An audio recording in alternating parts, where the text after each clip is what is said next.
Hello, everybody. We are going to now read the story The Witch Circe. And before we begin, I'm going to show you some images from that depict Circe. Remember, I told you that one of the reasons why I really love the Odyssey is that because it is so famous, being an epic poem, being one of the few poems that survived this horrible fire in Greece. Pardon me for yawning.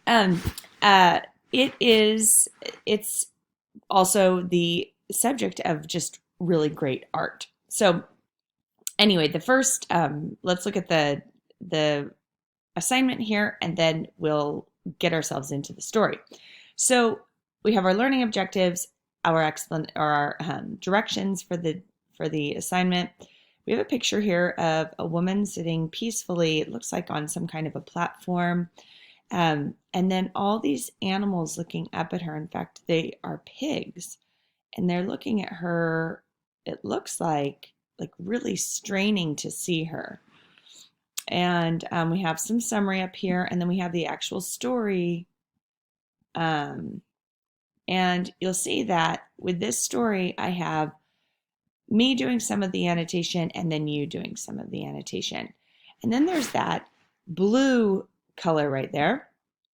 And that blue color refers to the area where you're going to practice writing dialogue. So that's what this assignment is about. We're going to read and annotate and then practice writing dialogue. And so before we begin, I wanted to show you some images of Circe. And we have this one right here, and it looks like, if you can just look at this piece for a moment, you see that there's a lot going on. So your eyes immediately, obviously, are drawn to the image in the middle.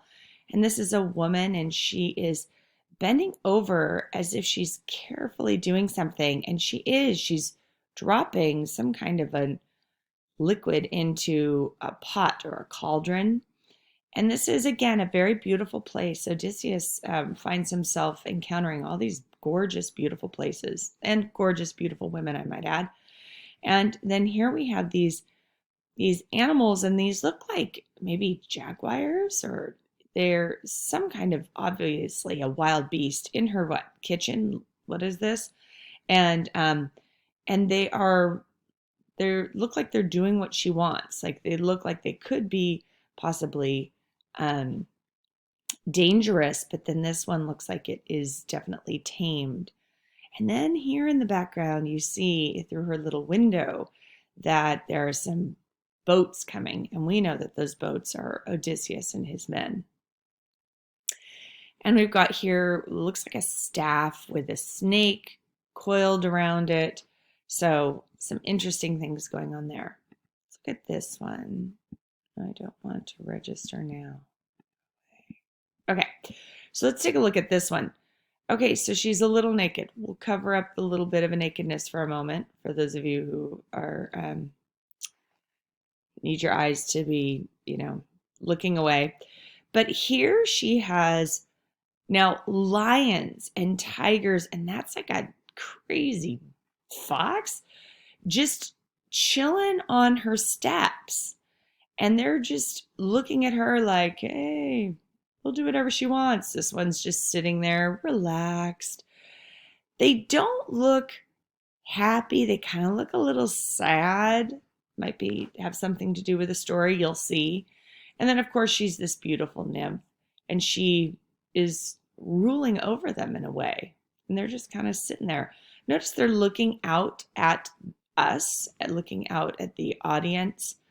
And this guy is almost looking out at the audience like he's like a victim of Tiger King. Like, could you just let me out? Okay, let's look at another one. This one, she's got clothes on, so that's a plus. And remember, they like to depict women or just humans as naked.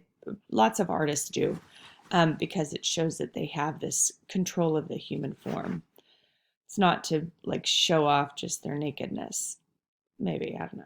So anyway, what we have here is now we have these pigs, again, sitting at her feet.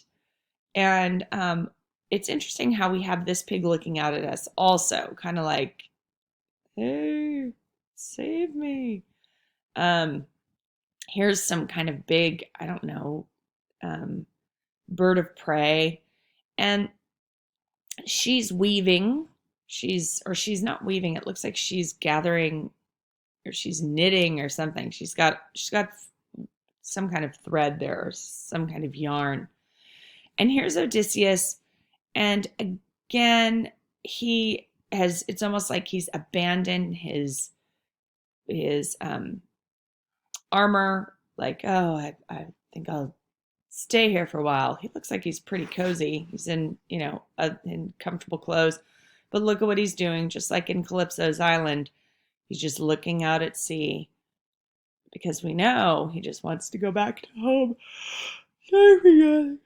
Oh my goodness. I haven't had my tea yet this morning. Okay. And then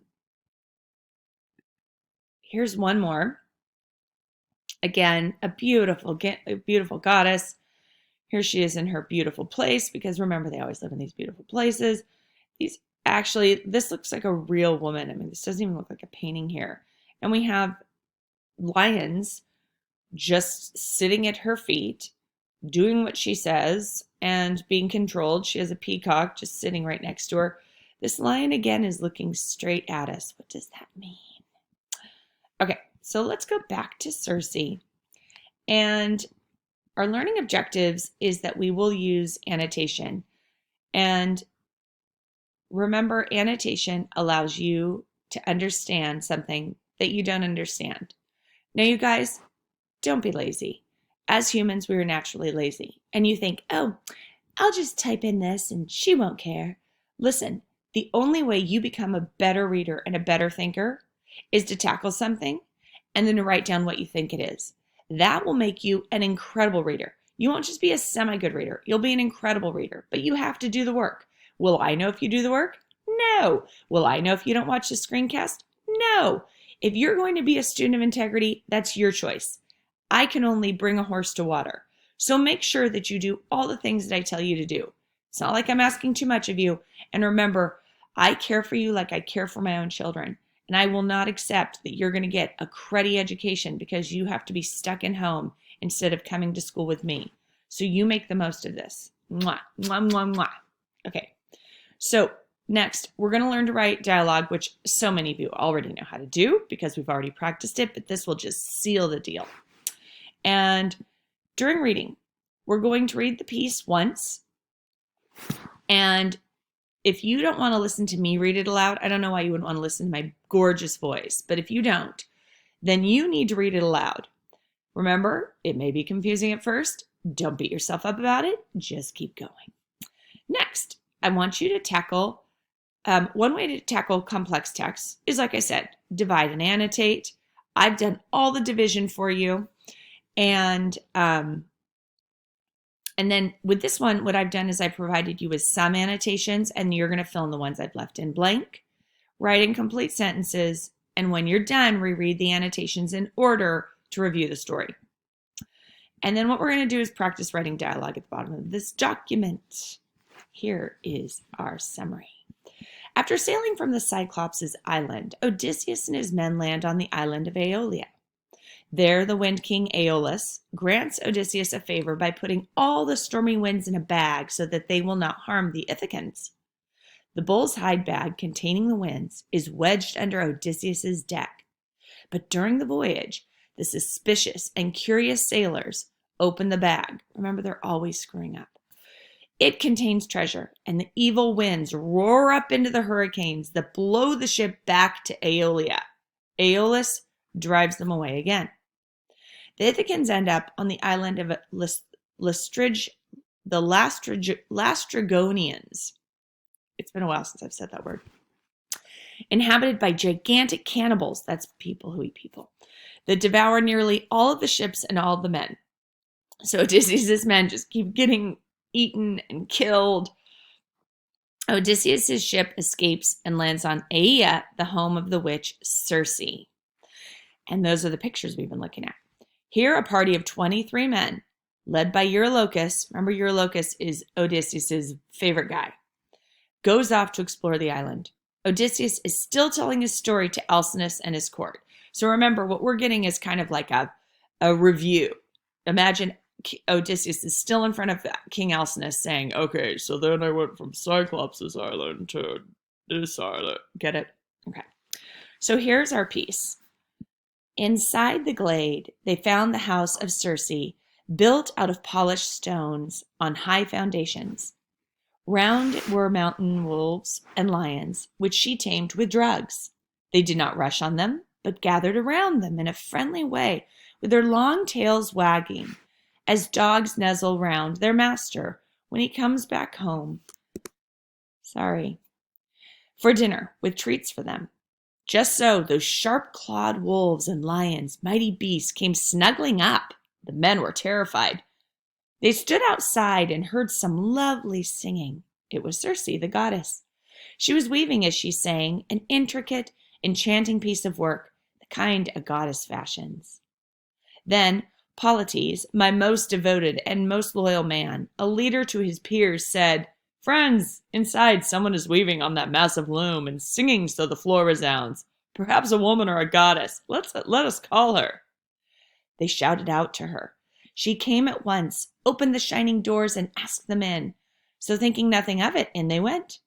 Eurylochus alone remained outside, suspecting trickery. She led them in, sat them on chairs, and blended them a potion of barley, cheese, and golden honey mixed with Pramnian wine. She added potent drugs to make them totally forget their home. They took and drank the mixture. Then she struck them, using her magic wand, and penned them in the pigsty. They were turned to pigs in body and voice and hair. Their minds remained the same. They squealed at their imprisonment, and Circe threw them some mast and cornel cherries, food that pigs like rooting for in the muddy ground. Eurylochus ran back to our black ship to tell us the terrible disaster that happened to his friends. He tried to speak but could not, overwhelmed by grief. His eyes were full of tears. His heart was pierced with sorrow. Astonished, we all questioned him. At last he spoke about what happened to the others. Now here's some summary. Odysseus leaves the ship and rushes to Circe's hall. On his journey through the magical glades, Odysseus encounters Hermes. Hermes gives Odysseus a sacred plant called a moly that will weaken Circe's power. Odysseus is able to protect himself against Circe's sorcery. That's fun to say, Circe's sorcery. The witch, realizing that she has met her match, frees Odysseus's men. She persuades Odysseus and his men to stay with her for 1 year, feasting and drinking.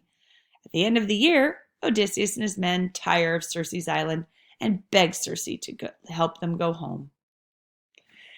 And then she answered, "Laertes' son, great King Odysseus, you need not remain here in my house against your will. But first you must complete another journey.